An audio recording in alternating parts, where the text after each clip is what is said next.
Hi friends, welcome to my channel Indian Telugu mysteries. Madanapalle మండలంలోని ఒక గ్రామం. రాత్రి సూర్యుడు అస్తమించగానే ఆ గ్రామాన్ని చుట్టుముడితే చీకటితో ఒక రహస్యం పుట్టుకొస్తుంది.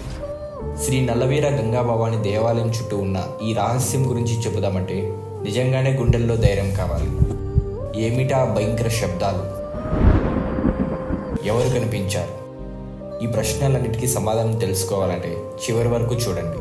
వినిపించే కథలతో మీకు కొత్త అనుభూతినిచ్చే ఈ ప్రయాణానికి సిద్ధమా? మరో ప్రపంచంలోకి అడుగు పెట్టే ముందు మీ గుండెల్లో కూడా ధైర్యం ఉందా? ఇది కేవలం ఒక పత్రం మాత్రమే.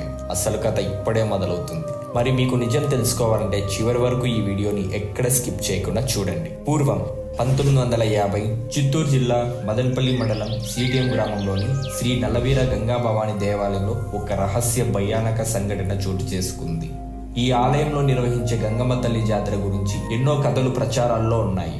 జాతర ప్రారంభం సందర్భంగా గ్రామస్తులు పెద్ద ఎత్తున మేకలు, పొట్టేలు బలినిస్తారు. ఈ ఆచారం ప్రకారం అమ్మవారి ఉగ్రరూపాన్ని శాంతింపజేసేందుకు ఈ బలి సమర్పణలు చేస్తారు.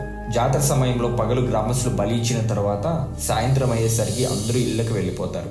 అయితే రాత్రి అయ్యేసరికి బలిచ్చిన ప్రాంతంలో ఏమాత్రం రక్తం కనిపించకపోవడం అందరికీ ఆశ్చర్యాన్ని కలిగించేది. పురాణాల కథల ప్రకారం సూర్యుడు అస్తమించిన తర్వాత గుడి చుట్టుపక్కల ఎవరు వెళ్ళకూడదని అక్కడి ఊరి పెద్దలు చెప్పేవారు. అక్కడ ఏం జరుగుతుందో తెలుసుకోవాలని అందరికీ ఉన్నా కానీ ఎవరు ధైర్యం చేసి వెళ్ళేవారు కాదు. ఒక్కరోజు అదే గ్రామంలో ఉన్న పాతకాల రాజకుటుంబానికి చెందిన వ్యక్తి ఈ రహస్యాన్ని బయట పెట్టాలని నిర్ణయించుకున్నాడు. అక్కడ ఏం జరుగుతుంది, దాని వెనుక ఏదైనా మర్మం ఉందా? అతడిని వెంటాడాయి. జాతర 3వ రోజు రాత్రి సాయంత్రం అయ్యేసరికి అన్ని పూజా కార్యక్రమాలు ముగిసిపోయాయి. గ్రామస్తులు అందరూ ఇళ్లకు వెళ్ళిపోయారు. అతడు ఎవరికి చెప్పకుండా ఆలయం దగ్గర తానుకున్నాడు. సూర్యుడు అస్తమించడంతో చీకటి పూర్తిగా వ్యాపించి ఆ ప్రాంతం అంతా నిశ్శబ్దంగా మారిపోయింది.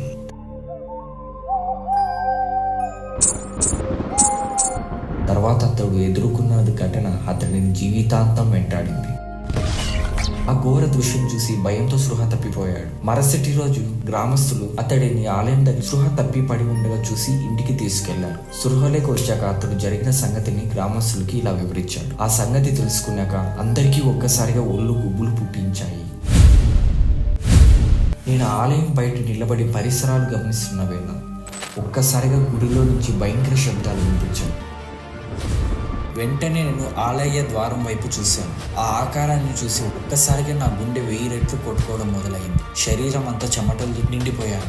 ఆలయంలో నుంచి ఒక శక్తి ఉగ్రరూపంతో ప్రత్యక్షమైంది. ఆమె రూపం అగ్ని స్వరూపంగా ఉంది. కళ్ళు అగ్ని జ్వాలలా దహిస్తున్నాయి. నల్లవర్ణ దేహం, నరముండలి కటాహారం, ఖడ్గాలు ఆమె ఒంటిపై మెరుస్తున్నాయి. తన విస్తారమైన నాలుగు బయటకు చాపి ఆలయం ముందు ఉన్న రక్తాన్ని రాగడం ప్రారంభించారు.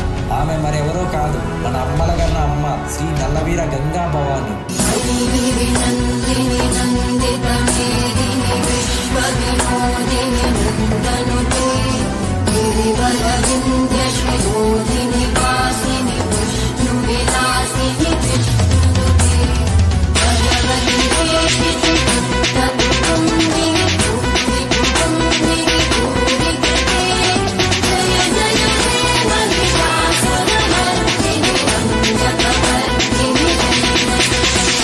ఈ విషయం గ్రామం అంతటా వ్యాపించింది. అందరిలో భయభక్తులు పెరిగాయి. ఆగండి, అప్పుడే అయిపోలేదు. అమ్మవారు రక్తం తాగాక ఎక్కడికి వెళ్తారో తెలుసుకోవాలంటే పార్ట్ 2 అని కామెంట్ చేయండి. ఇలాంటి మరెన్నో రహస్య కథల కోసం మా ఛానల్ని ఇప్పుడే లైక్, షేర్, కామెంట్ మరియు సబ్స్క్రైబ్ చేసుకోండి. Thank you.